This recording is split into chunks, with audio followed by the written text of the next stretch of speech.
at Sandia for 2 years, I think.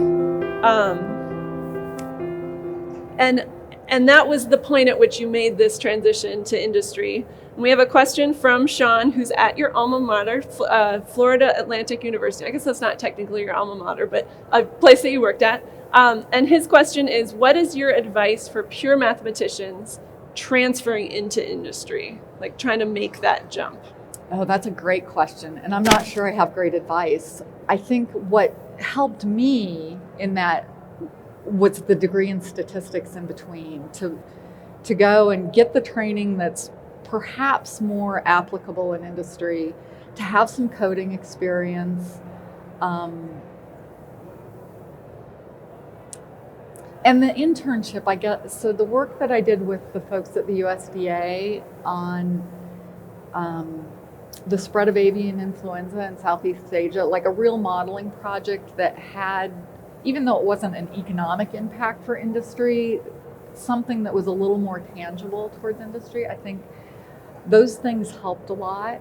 Mm-hmm. Definitely if you're in the realm of pure mathematics, I would encourage making sure you're getting a coding class.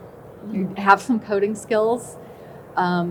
Statistics is great. A few statistics classes go a long way.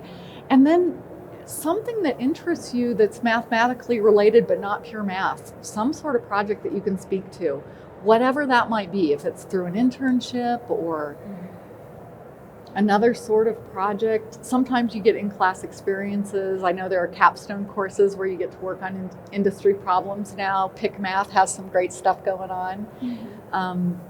Having that sort of project experience that you can speak to can go a long ways towards helping you find something in industry.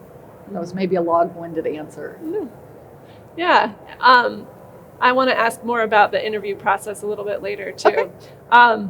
So you were at Sandia, and then you decided to make a transition to a different place, to a company. Mm-hmm. And can you talk about why you decided to leave Sandia and where you decided to go? That one was almost entirely a personal decision. I had a partner that was in Colorado, and we were together when I took the position at Sandia.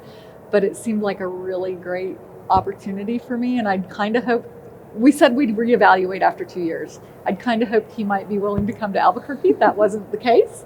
So it was time for me to come back to Colorado so we could be in the same place. Mm-hmm. And so I just did a much more traditional job search that time around, looking for statistical positions in the Boulder, Denver area, mm-hmm. and ended up with a small environmental consulting firm for a few years. Yeah, so that's a really big transition. So you told me Sandia had maybe 10,000 people working there. It was a big place. Versus a 35-person small environmental company in Denver. Can you talk a little bit about, and both of them, you were working as a statistician and doing environmental consulting, statistical consulting uh-huh. effectively.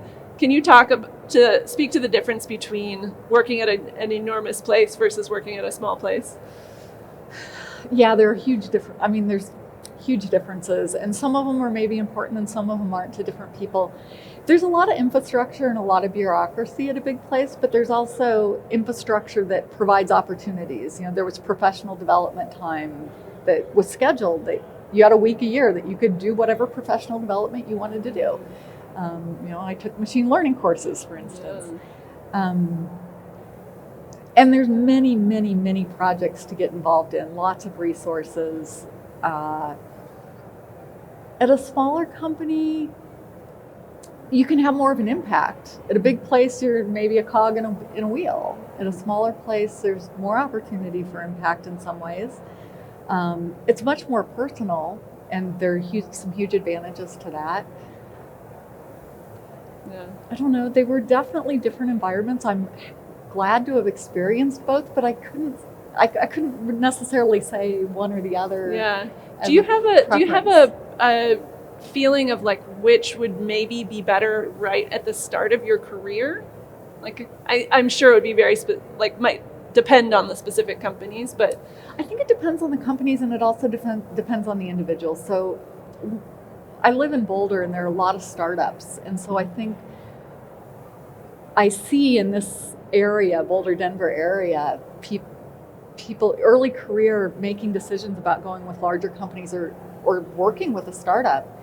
And there's stability with a larger company and infrastructure, but maybe not as much opportunity to grow quickly as there is at a startup. So some of it's the company, but also some of it's what you want. One of the things that I found in moving to industry compared to academia is when I was in academia, I worked 80 hours a week. It was insane during the school year.